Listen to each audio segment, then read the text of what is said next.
नमस्कार साथियों, मैं सीमा गुप्ता आज आप सभी को बताने वाली हूँ कि क्या आपको योजना और कुरुक्षेत्र के अलावा जो पुस्तक निबंध के लिए पढ़ना है, तो क्या किस प्रकार से पढ़ना है और क्या योजना कुरुक्षेत्र की सारी मासिक पत्रिका आपको निबंध के लिए पढ़ना है, आदि तमाम जानकारियाँ इस क्लासेज में आपको दिया जाना है। साथियों, आप सभी द्वारा कहा जा रहा है कि क्या मैम प्रत्येक माह का योजना कुरुक्षेत्र पढ़ना होगा, तो आप सभी को बताना है बिल्कुल नहीं। पहला उत्तर है बिल्कुल नहीं। यदि आप निबंध के पॉइंट ऑफ व्यू से योजना कुरुक्षेत्र पढ़ना चाहते हैं तो आप प्रत्येक इशू योजना कुरुक्षेत्र का नहीं पढ़ेंगे, बल्कि जो निश्चित इशूज़ हैं वही आप पढ़ेंगे। अर्थात सबसे पहले आप अपने निबंध से संबंधित टॉपिक को सेलेक्ट करेंगे। जैसा कि मैं ऑलरेडी आप सभी को बता चुकी हूँ कि निबंध के भी महत्वपूर्ण कौन कौन से टॉपिक हैं जिनके इर्द गिर्द ही निबंध के प्रश्न आते हैं। ठीक है, तो आप क्या करेंगे, सबसे पहले एक अपना लिस्ट बनाइए कि आपको किस किस टॉपिक पर निबंध तैयार करना है और उस टॉपिक से रिलेटेड आप मार्केट में योजना और कुरुक्षेत्र का कलेक्शन अपने पास कर लेंगे।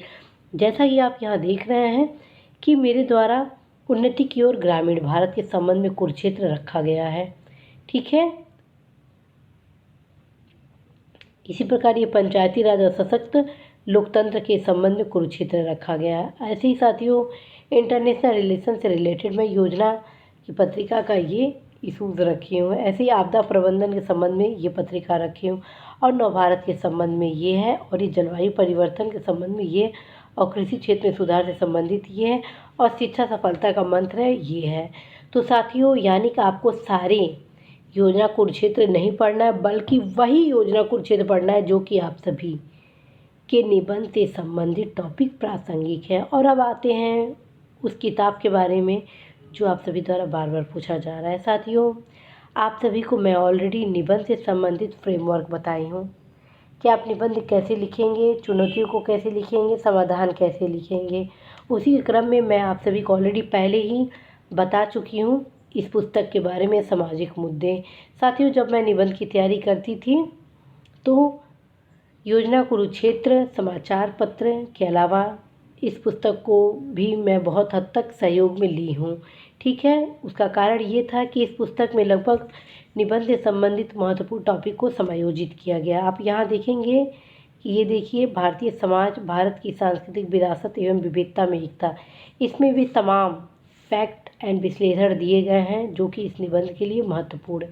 वहीं दूसरी तरफ साथियों, जातिवाद के संबंध में अच्छा खासा इसमें सब कुछ पॉइंट ऑफ व्यू दिया गया है जो कि निबंध के लिए महत्वपूर्ण है। तो आप इस पेज से आप समझ जा रहे हैं कि दो टॉपिक कितना ऐसे का महत्वपूर्ण है इसमें। इसी प्रकार साथियों, आप यहाँ देख रहे हैं इसके भाग 2 में सतत विकास, समावेशी विकास, वित्तीय समावेशन, खाद्य सुरक्षा, भारत में ग्रामीण विकास कार्यक्रम, मनरेगा आदि से संबंधित आप ये टॉपिक देख रहे हैं। ठीक है, भारत में बेरोजगारी, भारत में श्रमिकों से जुड़े मुद्दे, इस किताब के महत्वपूर्ण कुछ टॉपिक जैसे भारत में काला धन, भ्रष्टाचार, भारत में आतंकवाद, नक्सलवाद, संगठित अपराध, क्षेत्रवाद, पंथनिरपेक्षता, राष्ट्रीय एकीकरण की समस्या, सांप्रदायिकता।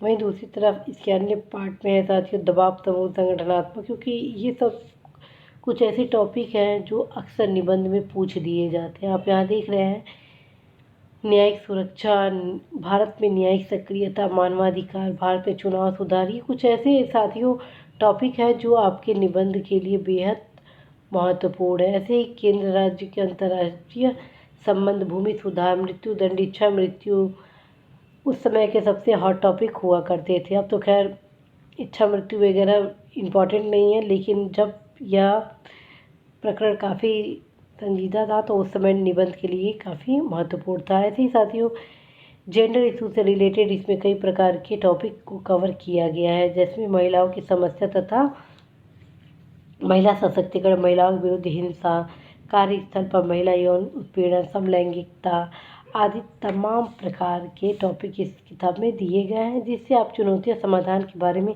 काफ़ी हेल्प ले सकते हैं। एज वेल एज फ्रेंड्स, इसमें ग्लोबल एंड एनवायरमेंटल इश्यूज़ भी दिए गए, जैसे भारत की विदेश नीति, पड़ोसी देशों के साथ संबंध, शस्त्र नियंत्रण एवं निशस्त्रीकरण, भारतीय डायस्पोरा, पर संबंधित मुद्दे। इस प्रकार साथियों इस किताब के माध्यम से आप बहुत हद तक सहयोग प्राप्त कर सकते हैं, लेकिन जो सबसे बेहतर विकल्प है वो है योजना पत्रिका और कुरुक्षेत्र पत्रिका।